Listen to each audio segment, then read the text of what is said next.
Veggie, Veggie, Veggie, Kyerewaa Spice, hey.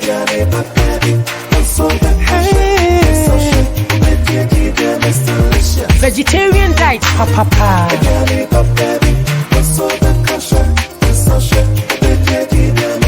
Mama, sister.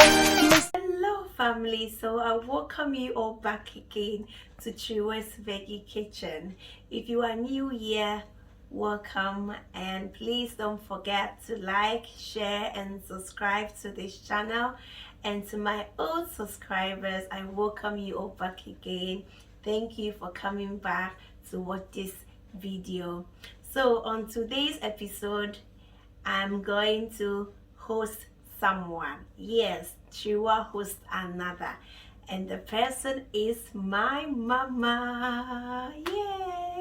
So just as I told you the last time, you can send me an email or call me on my telephone number 01577 0384415 if you are interested that I come to your home or you come to mine to prepare any vegan or vegetarian recipe that you know. Okay, so family, at this juncture I would like to invite my own mother, Jessica, upon. Hey. So family, this is my mother, Jessica Opon. She has a wonderful recipe for us all, so let's all sit back, relax and enjoy. Okay. Ma akwaba eba Kyerewaa's Veggie Kitchen. So Kyerewaa's Veggie Kitchen dear vegetarian any vegan aduane na ye wo ha ye bota ye pa ne say ye pese ye kire ne ye boa obi biara o pese wo switch ne diet na wo be ye vegetarian eye enti ene edie na wo de maye aduane be na ba be ya maye Aduane a me be ye no. Ne de. Na ye friend Nuhuu. Ubetimi de menkani aye. Ubetimi de bayere aye.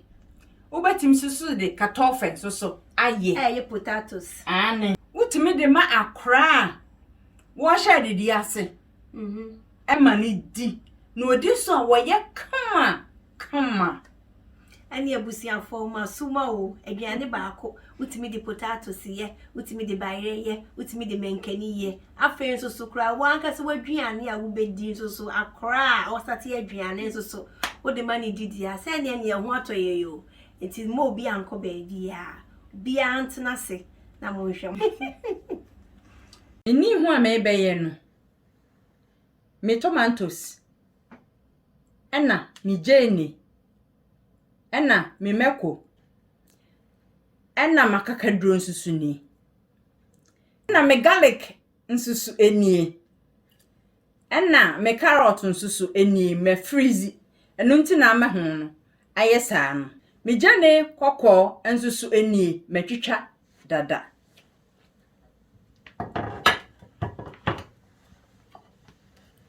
Ena de toso biemu nso. Me mra me de beye.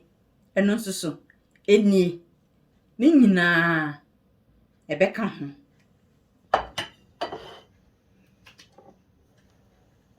Ena madua nsusu a me di begum eno nsusu enie.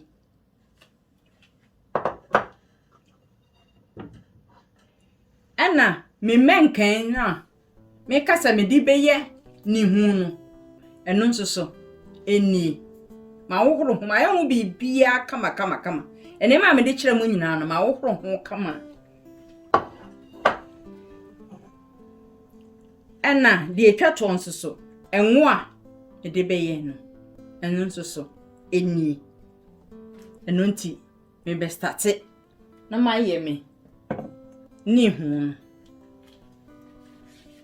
Ti de kamera so mi jano mi di nsuo a me de beye Nnuhuu no esi so. Eno nti ye be fa ye jeni no. Kakaduro no. Ena ye garlic no. Ye tomatoes no. Ye meko no. Carrot no.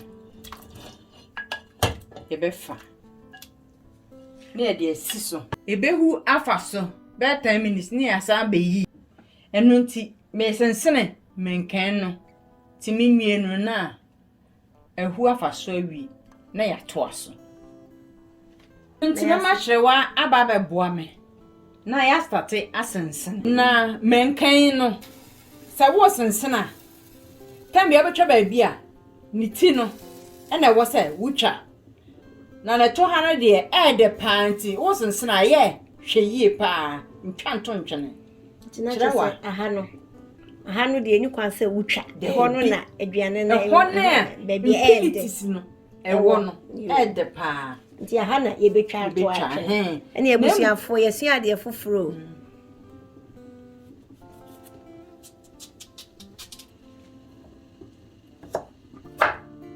was a time ya utwa sane ebe ya ukase wo yibi adia ebe yi enu nti say ene bekọ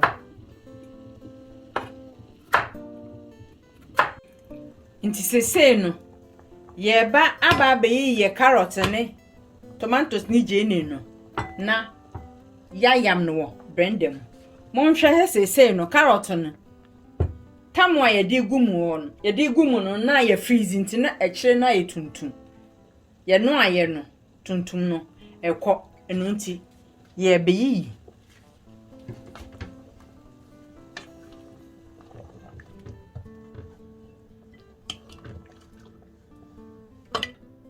nsuo no ena edaso esija so no enu nti mede me mre no eba aba beku nse emre no ne kase bi a wope bia a ebetimi akọ wonum na adugo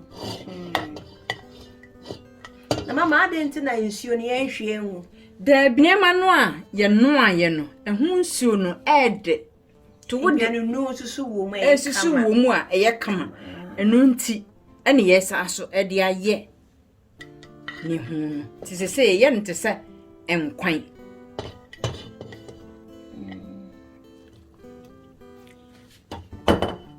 na mede mentren so kakra egu emre no sese ye de emre no agum no ye de Kyerewaa spice mix de kakra so ebegu emre no ehu eye kama pa na de ye abomu anasa enkwan a bibia wo pese wonu abia wo de bi gumu a de papa chese papa bia nkasa kama if you ha ye hwan papa mama enye easy cry ofia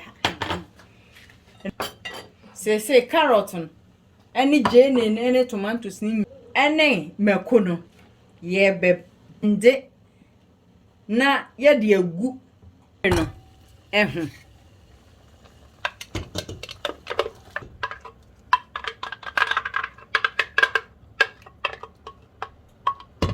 nti mede nsuo kakra bi ehuru kakra na ye de agu emre no ehu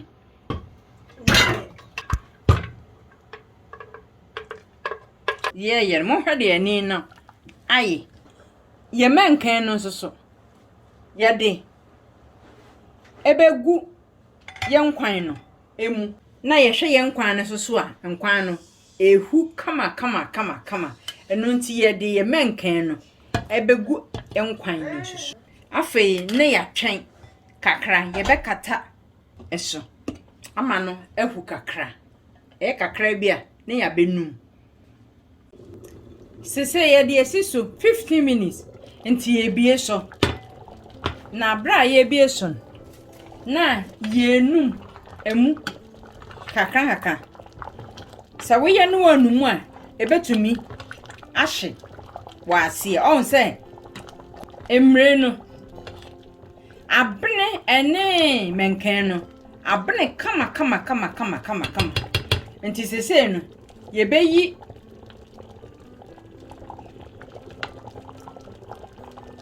menken no baako ne ye de ye dua na wom nhwe say sese abne ye kama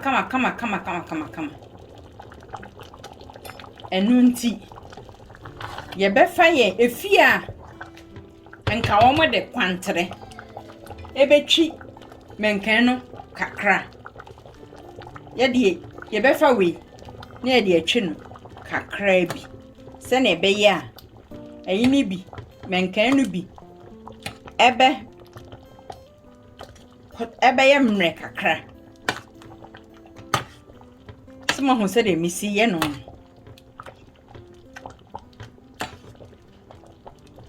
Timi ye nyina no. Ayi no poto menkan no nkakra.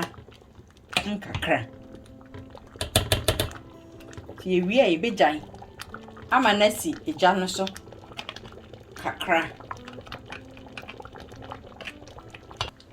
Sese no mo hwese ne esi abene ye kama. Enken no aye fe kama. Enunti ye di jeni no. Jeni ebegu ye Nnuhuu emu. Ye wiya na yaka afra.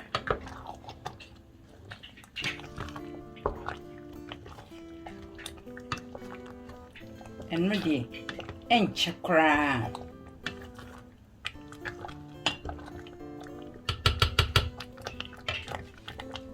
Ye wiye no ni ye de ye dua no ye dua Cocoyam no anu dada no nti mesa de agu Nnuhuu ni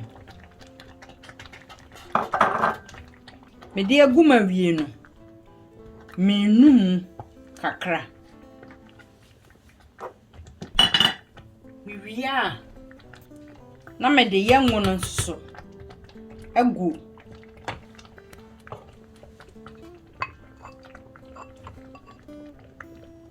wode ngone so gumu na wannu buhu na eye fe kama ye Nnuhuu no ye wie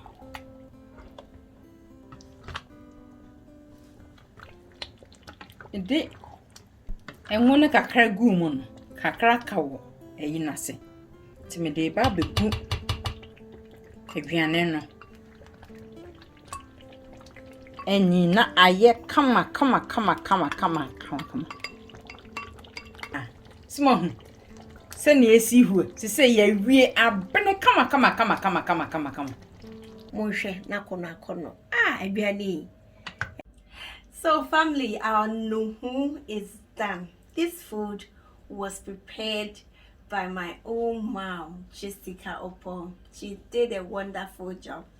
So Nuhuu is a Ghanaian dish made from cocoyam, okay? Just look at it. Adriana no ayede ayakono. Tembia de me catch a man for ne say. Vegetarian ye any vegan ubetimi aye na waduane a na wudi nyina no wasanso wadi onse hwe o ye di mre na aye enso se wo hu na kono ahwodin wom iti no wo fie na wodwene hu kwan a wo befa so na waye Nuhuu abro ye vegetarian na channel we so ena osewoba video we ena ose ohwe eti bedamu nyina mose mama Jessica waya ade nyame nhia waduane no chese ede ebusata sede mama kan no otimi de makra ti sanka baby a ho na ye ahono no watete amakra wo de makra na chese kwani benyina ye from.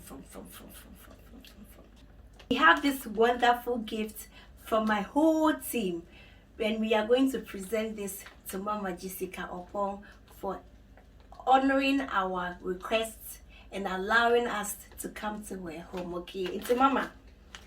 Adia medima we free team we one of my favorite spice, Veggie, and away and to see soya chunks. Me team, yeah, the way that was it. papa so ma ye ba fie na obeye aduane sonko enim say amanfo ahwe so mani age na obeye bi nso so e wo fie tinyame nshira pa ye da se nyame nshira won so hey ade papa bi so ya chance ne de come on ne de come pa ene me ye bi na ndi aboma no so enya sem kete busiafo ndi se nye misika aye no Kyerewaa host another no eye easy cra eno ane say ubekọ me social media handles mo baby I say Instagram or say Facebook or say YouTube how watch from me me ba ho. So family, if you are still watching and as at now you haven't subscribed and liked it, kindly like, share and subscribe. Adofo no asemo a Kyerewaa kan eno no eno nti wo share no a subscribe no a like me di nyame eja mo nyina. That's Mama Jessica. So until next time, eat good, eat healthy. Thank you. Bye.